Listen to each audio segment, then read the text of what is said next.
Murag makaingon ko nga kining pagkasanta ni Marta maghatag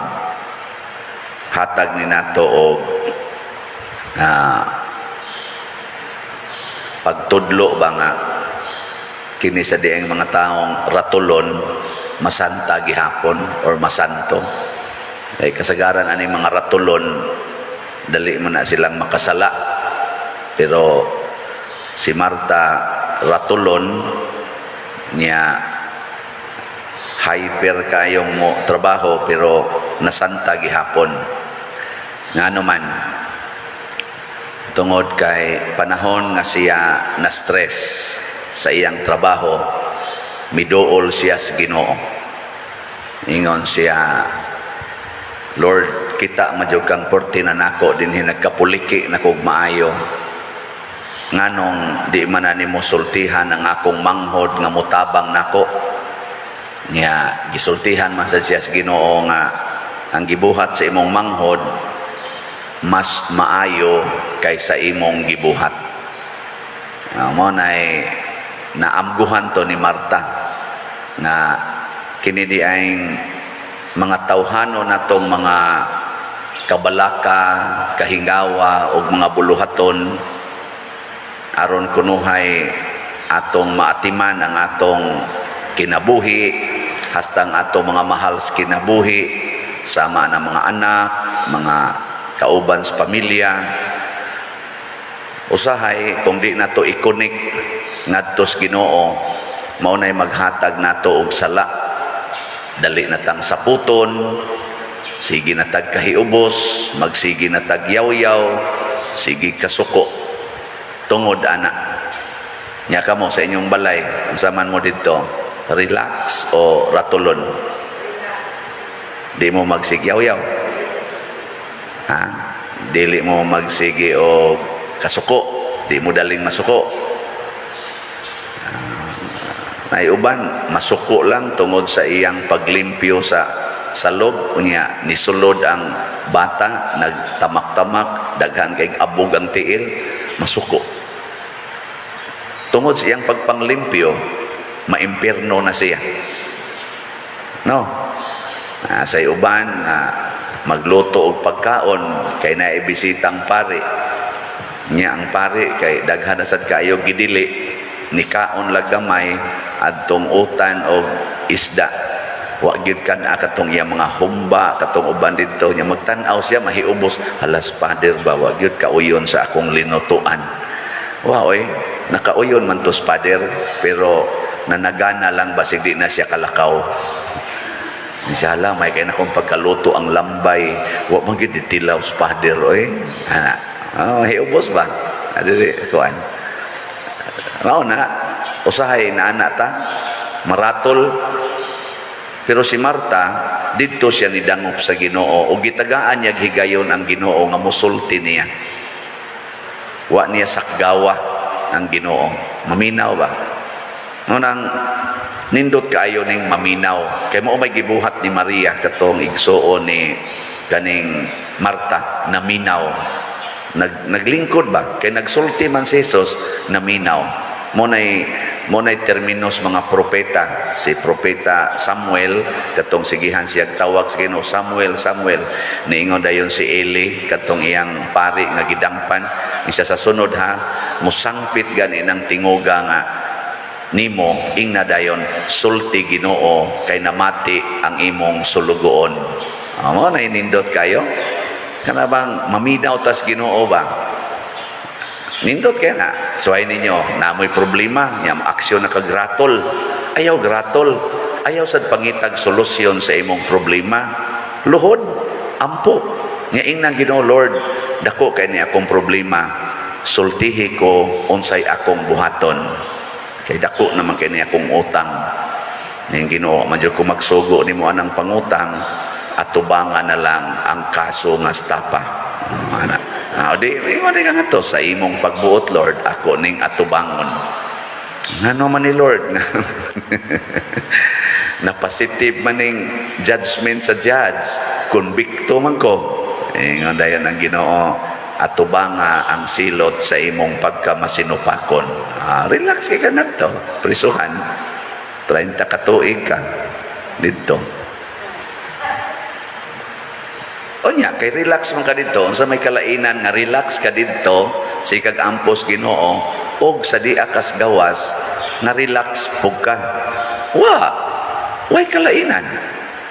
Pero unsa man say kalainan nga tuwa kas prisuhan, porte nimong lugnot-lugnot kay para nimo unfair gyud nganong gikiha ka sa staffa nga igo ra man unta kang naningkamot pagluwas sa imong negosyo or sa imong problema.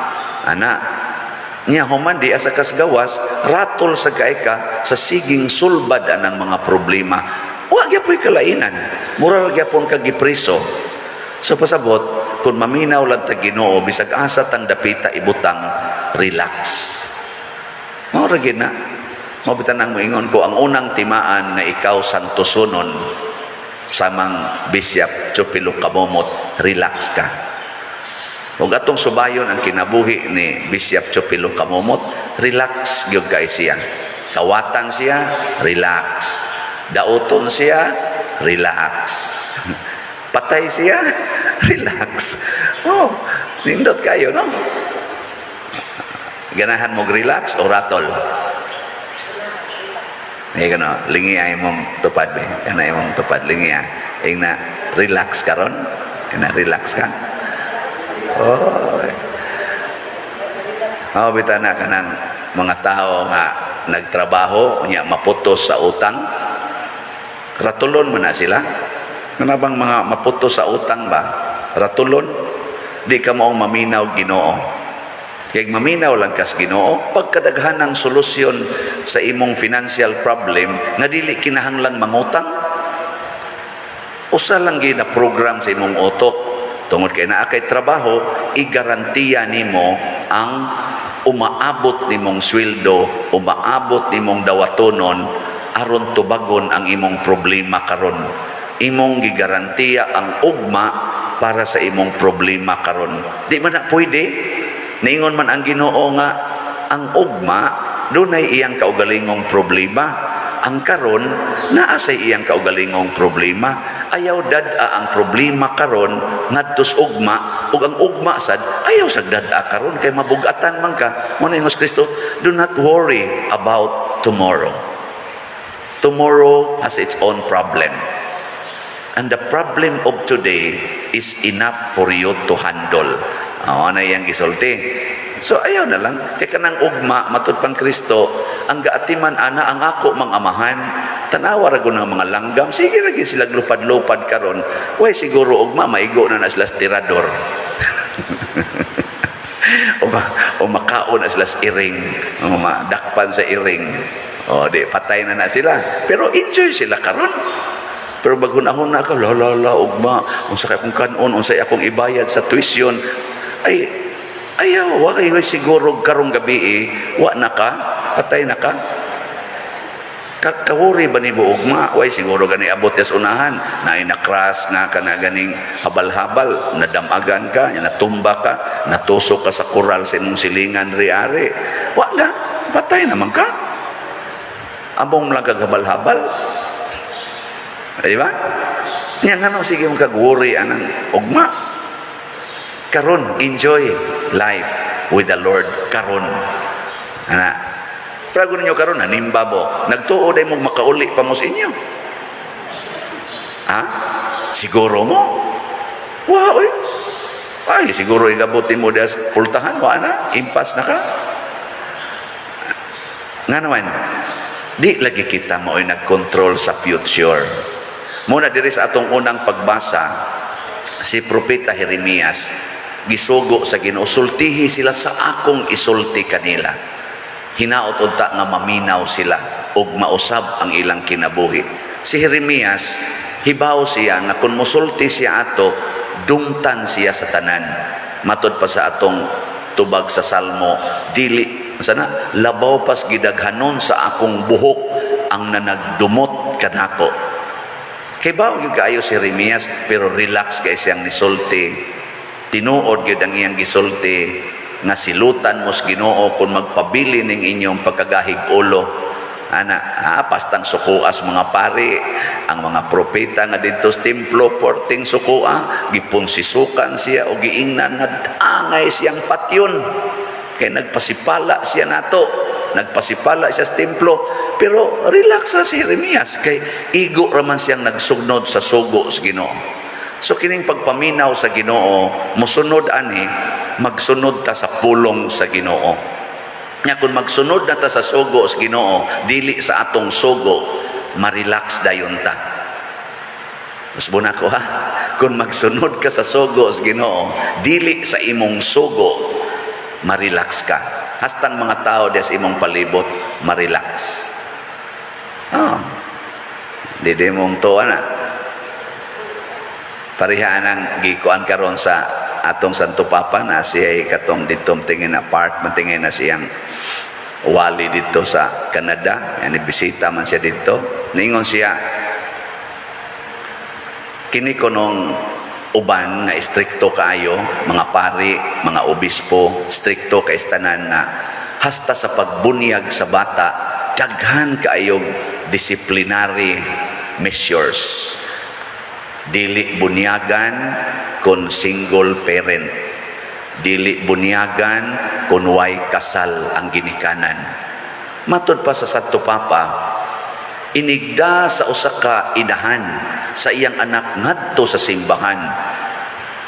Ngawa siya'y bana, pero iyang giantos ang mabdos sa iyang anak sud sa siyam kabuan ug ang pagpaanak niini. Wa ba siya'y katungod nga mudawat sa sakramento nga gihatag ni Kristo para sa kaluwasan? Dili niya madawat ang sakramento sa bunyag tungod lang sa kinaiya sa usa ka pari o usa ka obispo nga niingon, wa mo'y kasal, wa kay bana, sala ng imong gibuhat, dili pwedeng bunyagan ang imong bata. Nagani uban ingon, di ka mamembro sa BEC, dili ka bunyagan. Nganong ingon anak kuno ta ka istrikto?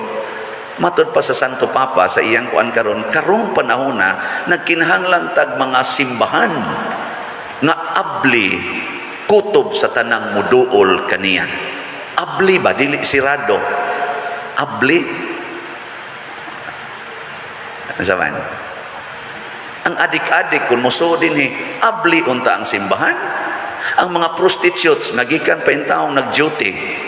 Wa pa ito musuhod dinhi, abli untang simbahan ug naa unta ang pare nga muatiman sa prostitute nga dili makasala, nga way sala, in a noble, respectful nga manner, loving, caring manner without sin.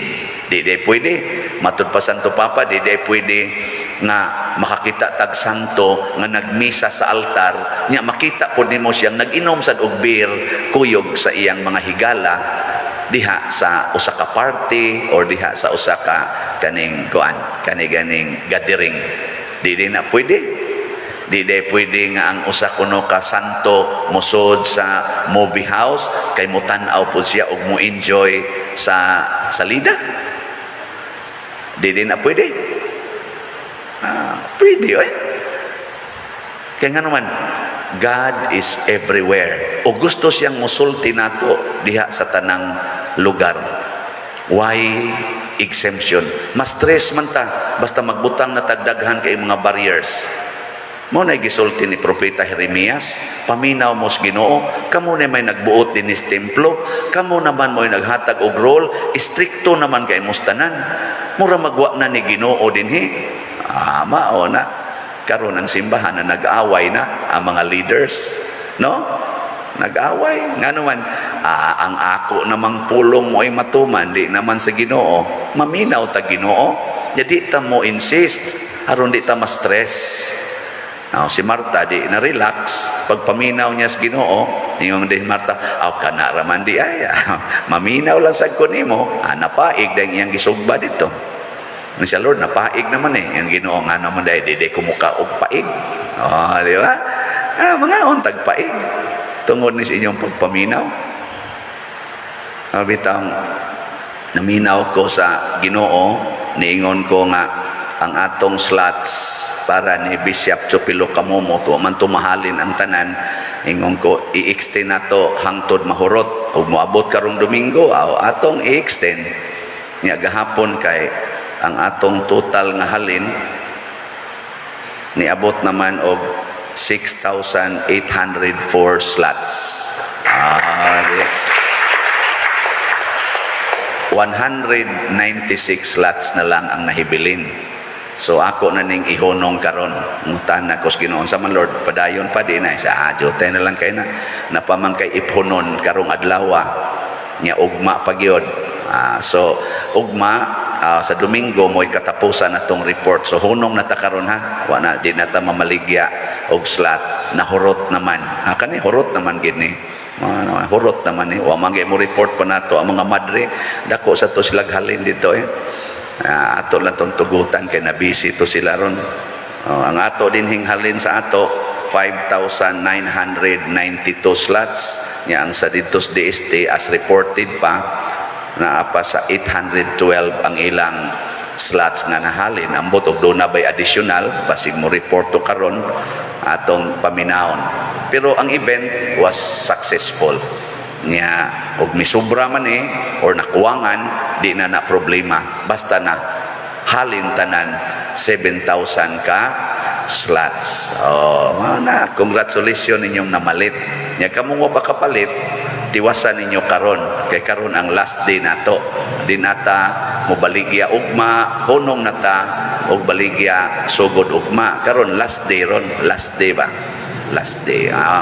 Kwentahon nato ang inyong paliton karon ugma og sa Domingo atong tan-awon kon pilagi atong halin. Human ani hinahinay sa tagbalik sa atong DOPS.